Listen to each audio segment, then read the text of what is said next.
Bapak Ibu, saudara-saudari yang terkasih dalam Tuhan, Shalom.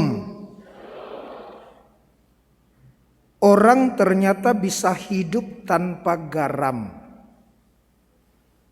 Orang ternyata bisa hidup tanpa terang,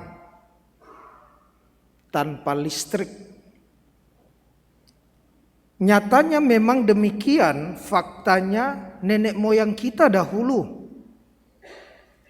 Namun di zaman sekarang sebuah restoran akan sepi bahkan tutup jika semua menu makanan tidak ditaruh garam sedikit pun. Di zaman sekarang sebuah kota akan menjadi kota mati jika listrik padam bahkan hanya dalam hitungan menit. Pentingnya garam dan terang ditekankan Yesus dalam bacaan Injil hari ini untuk mengkonfirmasi, juga untuk mengidentifikasi misi perutusan dari para murid.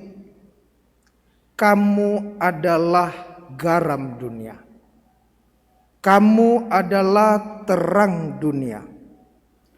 Garam yang memberi rasa nyaman di lidah, rasa enak. Bahkan pertama kali saya tahu bahasa Makassar atau apa enak itu nyaman. Saya tahu pertama kali, apa itu? Oh nyaman, enak. Boleh suasana, boleh rasa. Tetapi terang memberi rasa aman.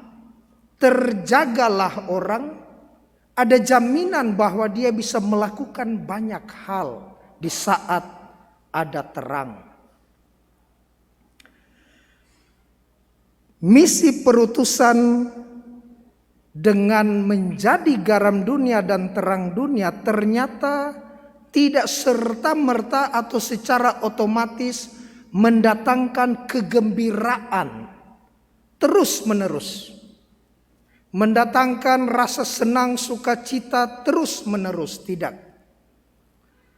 Karena para murid juga sadar bahwa misi perutusan mereka mengandung konsekuensi salib, yakni tanggung jawab yang harus mereka emban dan mereka jalankan. Bahwa memang terang itu harus nyata bukan untuk diri sendiri, tetapi juga untuk orang lain. Dalam bacaan pertama, Yesaya mengatakan terangmu itu merekah seperti fajar. Tetapi fajar itu bukan untuk dirinya sendiri, terang fajar itu. Tetapi terang fajar itu menghalau setelah sekian lama kegelapan, dia menghalau untuk orang lain. Dan ini berarti bersentuhan sungguh dengan kebutuhan dasar manusia. Masih ingat pelajaran IPS, SMA, SMP mungkin, saya lupa persis. Tetapi tentang kebutuhan dasar manusia.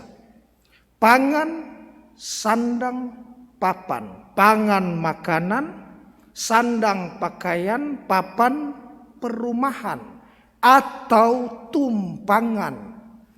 Yesaya dalam bacaan pertama mengatakan, beginilah firman Tuhan Allah, aku menghendaki supaya engkau membagi-bagikan makananmu kepada orang lapar. Setiap jam 10 Darti turun untuk kasih makan makanan kepada kucing-kucing lapar. Maka dia selalu bilang, pastor kucing saja saya kasih makan, apalagi teman-teman karyawan. Ini sesuatu yang sangat real dan konkret. Yesaya juga mengatakan demikian.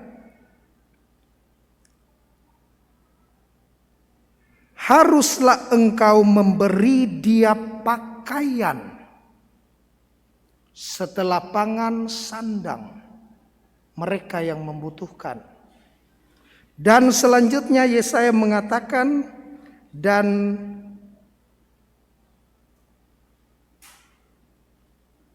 menerima dalam rumahmu orang-orang miskin yang tak punya rumah, papan, tumpangan. Saudara-saudari yang terkasih dalam Tuhan, kurang lebih mungkin 8 bulan yang lalu, ada seorang ibu dan anaknya datang ke Makassar dari Papua. Waktu itu pastor paroki berhalangan, mereka ingin tinggal di pastoran, tapi saya bukan decision maker, bukan pengambil keputusan. Maka saya bilang saya kebetulan mau keluar, ibu kamu juga, siapa itu namanya saya lupa, kamu tunggu di security sini, saya keluar tunggu pastor paroki pulang. Saya pulang, pastor paroki belum ada, tapi mereka sudah tidak ada. Cek, ternyata mereka sudah diajak oleh satpam security itu tinggal di kosnya.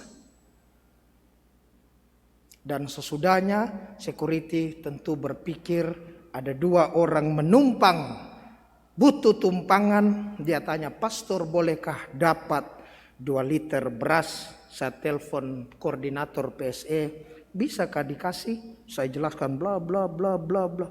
Pastor besok saya kirim 1 karung. Karena memang untuk itu PSE ada. Saudara-saudari yang terkasih, satpam ini tanpa bermaksud mendiskreditkan profesi. Seorang sederhana tentu tergerak untuk melakukan apa yang dikatakan oleh Yesaya hari ini.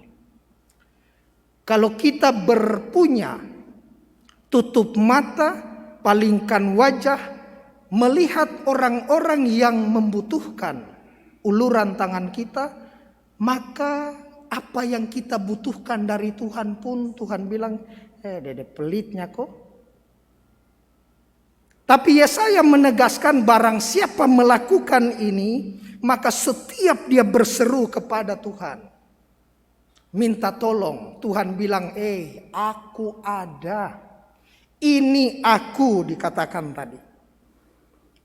Yesaya mengatakan, pada waktu itulah engkau akan memanggil Tuhan, dan ia akan menjawab ketika berdoa.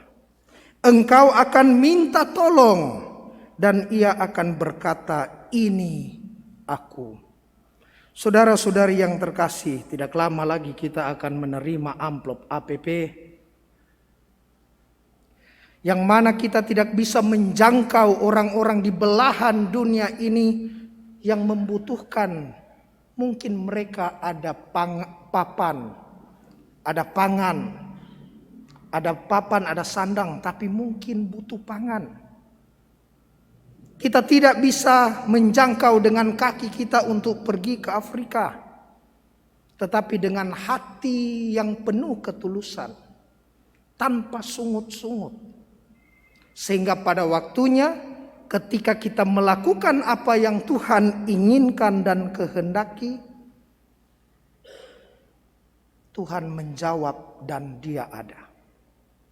Saya selalu percaya Bapak Ibu, bahwa di setiap rezeki yang Tuhan berikan untuk kita, ada berkat orang miskin yang Tuhan juga titipkan.